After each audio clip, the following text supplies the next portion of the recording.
From a boy who lost everything to the great emperor of the Mongols, Genghis Khan is one of the most influential figures in human history. He was not only a brilliant military leader, but also a person who was able to change the world with his unique vision and strategies. Born into a Mongol tribe and losing everything in his youth, he rose up to fight, unite different tribes, and build the greatest empire in the world. Chapter 1. The Growth of Temujin, the Path of the Boy Who Had Nothing. In the vast grasslands of Mongolia, at the end of the 12th century, a boy was born who no one could have predicted would become the greatest emperor in human history. His name was Temujin, a boy born into the family of a Mongol tribal leader named Yasuge. Growing up in a powerful and stable household, Temujin was expected to become a great leader. He had a bright future ahead, but fate took a sharp turn when his father was assassinated by poisoning at the hands of enemies. The death of his father in the midst of disgrace forced the young Temujin to face the painful loss. His tribe expelled him from their home, leaving him to wander alone. Temujin had to survive in the harsh grasslands, hunting for food, finding shelter, and facing daily struggles. Abandoned at the tender age of just 9, he quickly learned to develop survival skills not just in combat, but also in cultivating a strong mind to adapt to his circumstances. This period taught Temujin crucial leadership skills. As he grew older, he realized that he had to unite people from various tribes who had been similarly cast out, gaining their trust and loyalty. Facing these hardships helped him develop resilience, and from these challenges, he would rise to become a powerful and capable leader in the future. Chapter 2. The Beginning of a Warrior's Life. The First Steps to Leadership. As Temujin continued to hone his combat and warrior skills, he began gathering allies from various tribes across Mongolia. Temujin realized that having a strong army alone was not enough to move forward. He needed to form alliances with capable individuals, carefully selecting those with the right qualities and building strong relationships. In his adolescence, Temujin started to become a well-rounded warrior. He learned to use a bow from horseback, guerrilla warfare tactics, and advanced strategic planning. What was even more important, however, was learning how to choose loyal people who could be relied upon in every situation. Temujin opted to use diplomacy to form alliances, marrying women from other tribes to strengthen connections, while also using warfare to exact revenge on those who had wronged him. The battles and efforts to gather troops served as essential training, helping Temujin become a solid leader. He began to recognize the power of negotiation, adapting his mindset to be more flexible, and developing the ability to connect effectively with others. In addition to building a strong army, Temujin also trained himself to be a skilled negotiator, establishing good relationships with allies and influential figures in Mongolia. Chapter 3. The Rise of Genghis Khan. The turning point of the empire. Temujin's ability to unite various tribes in Mongolia made him a strong leader. However, becoming a great leader in those times was not easy. Temujin knew that in order to wield power, he had to demonstrate his exceptional leadership abilities. He decided to change his name to Genghis Khan, which means great leader, or ocean of power. His name change was not just a formal transformation, but a declaration of his identity as the supreme leader of the Mongols.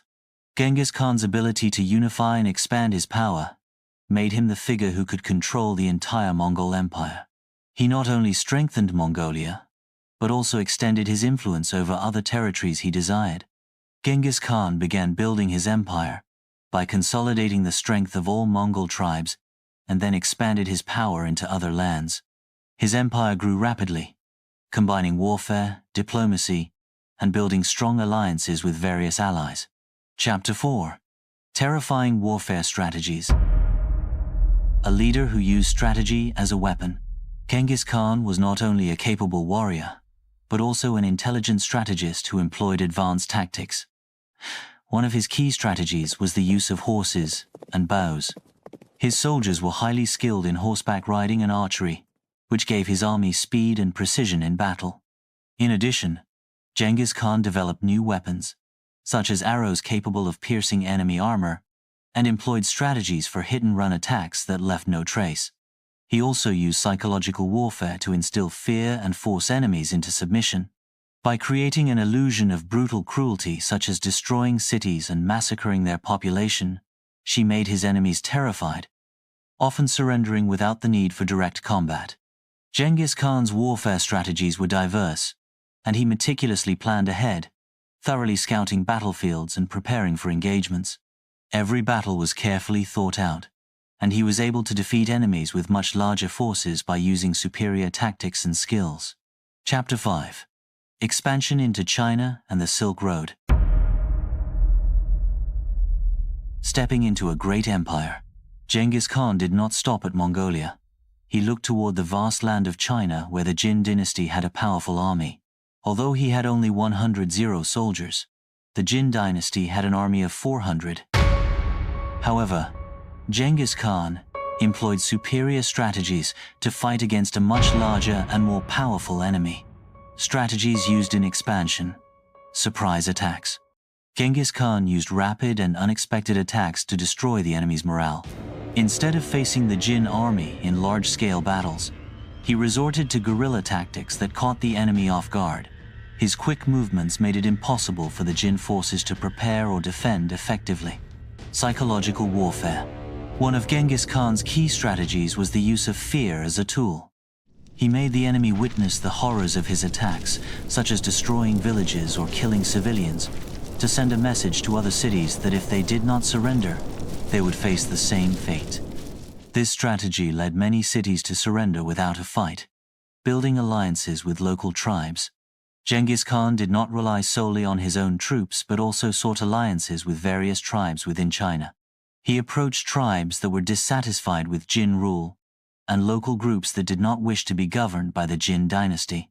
Forming alliances with these groups gave him additional strength in battle. Siege tactics.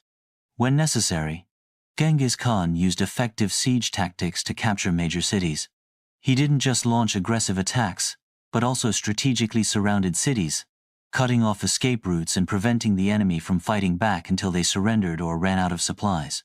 Control of the Silk Road. Expanding into China not only gave Genghis Khan control over the Chinese territory, but also enabled him to control the Silk Road, vital trade route linking Asia, the Middle East, and Europe. Controlling this route gave him the power to tax trade, amass wealth, and further expand his empire into Europe. The Silk Road was not just an ordinary trade route. It was a vital corridor for the exchange of culture, knowledge, and technology. By controlling it, Genghis Khan gained significant influence in commerce and politics, making his empire both wealthy and immensely powerful. Chapter 6. Expansion into Europe and the use of political power. Genghis Khan did not stop at China. He looked to the west, beginning his expansion into the Khwarezmian Empire, a kingdom that connected trade between Asia and Europe. This empire controlled significant territories in Central Asia, including areas that are now part of Iran, Turkmenistan, Uzbekistan, Kazakhstan, and parts of Afghanistan. The Khwarezmian Empire was a major trading hub on the Silk Road, which is why Genghis Khan was particularly interested in expanding his power into this region. Genghis Khan's expansion began with a diplomatic mission, sending ambassadors and merchants to the Khwarezmian court to negotiate trade agreements. However, the local rulers misunderstood the mission and ordered the execution of Genghis Khan's envoys, which enraged him. As a result, Genghis Khan decided to retaliate by sending a massive Mongol army to destroy the Khwarezmian Empire. The destruction led to the fall of several cities, and thousands of people lost their lives. This campaign was another example of Genghis Khan's brutal decisiveness in using both diplomacy and military power to achieve his objectives. Political strategy, marriage, and alliances. In addition to his military capabilities, Genghis Khan was a shrewd political strategist. One key method he used to expand his power was through strategic marriages to form alliances. Genghis Khan sent his daughters to marry leaders of various tribes and cities, turning these territories into important allies for the Mongol Empire. This political strategy through marriage allowed Genghis Khan's empire to grow rapidly and become more stable. His daughters became rulers in the territories they married into, and even though these territories were far from Mongolia, they remained loyal to Genghis Khan. These marriages helped create a governing structure that made his empire strong and capable of expanding its influence throughout Asia and Europe. Using marriage to form political alliances was one of the essential strategies that allowed Genghis Khan to maintain and expand his empire without solely relying on military force. By creating these political alliances, Genghis Khan was able to control vast territories effectively. Chapter 7. The Death of Genghis Khan, a Legacy that Endures. Genghis Khan passed away in 1227, at a time when his empire was rapidly expanding. Although various sources record his death differently, some believe he died from falling off a horse or from injuries sustained in battle, while others suggest he succumbed to malaria. The location of Genghis Khan's tomb remains a mystery, and although no one knows the exact site of his burial, he continues to be regarded as one of the greatest figures in history. His success in building such a vast and powerful empire has made him a symbol of greatness, capability, and relentless expansion of power. Genghis Khan's expansion of the empire made the Mongols the most powerful empire in the world at that time. His military skills, superior strategic planning, and use of diplomacy in expanding his influence gave his empire unprecedented power. The legacy left by Genghis Khan continues to be revered in the field of history. Though he is gone, his empire lives on in the hearts of people around the world as a symbol of overcoming adversity and creating a lasting and powerful empire. Want to hear historical stories in a fun and easy-to-understand comic style? Please hit the button like, comment, share, and subscribe. Let's exchange thoughts together.